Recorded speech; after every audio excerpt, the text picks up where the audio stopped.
There are now some 100,000 U.S. troops in Afghanistan fighting a war that is nearly 10 years old. The president said it is time to bring some of them home. He cited the strengthened position of U.S. and NATO forces and momentum achieved against the Taliban. At the same time, Mr. Obama said al-Qaeda in Pakistan is under more pressure than at any time since the September 11, 2001 attacks on the United States, including the loss of its leader, Osama bin Laden.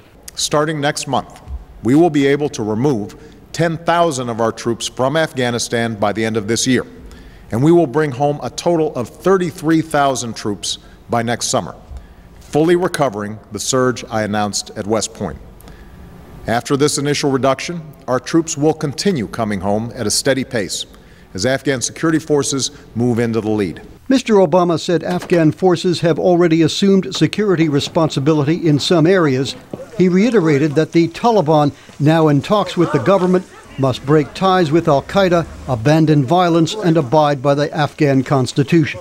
Mr. Obama called the objective of an Afghanistan that is not an al-Qaeda safe haven achievable. But he said the Afghan people must ultimately secure their own nation. We won't try to make Afghanistan a perfect place.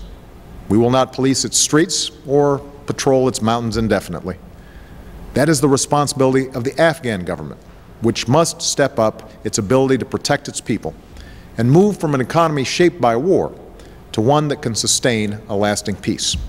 NATO Secretary General Anders Fogh Rasmussen offered quick praise of the president's announcement and the efforts of U.S. and other NATO forces in Afghanistan.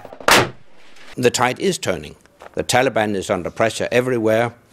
The Afghan security forces are getting stronger every day. Here in Washington, reaction is mixed, with some lawmakers criticizing the president for withdrawing too many troops and others calling for a larger reduction of troops. VOA senior news analyst Gary Thomas says Mr. Obama's decision needed to achieve two main objectives. The president needed a troop drawdown that was not going to be seen as pulling the rug out from President Karzai, but still enough of a military pressure on the Taliban that they will come to the table. Mr. Obama also addressed the rising sentiment in the United States against the Afghan war amid a difficult economic recovery. But he urged a middle ground between isolationist tendencies and overextending abroad.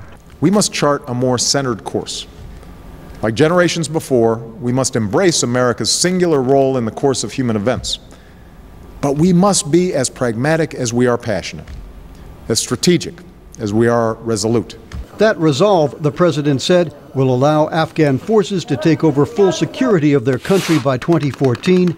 The president said he will host a NATO summit in Chicago next May to discuss the road to that transfer. Dan Robinson, VOA News, Washington.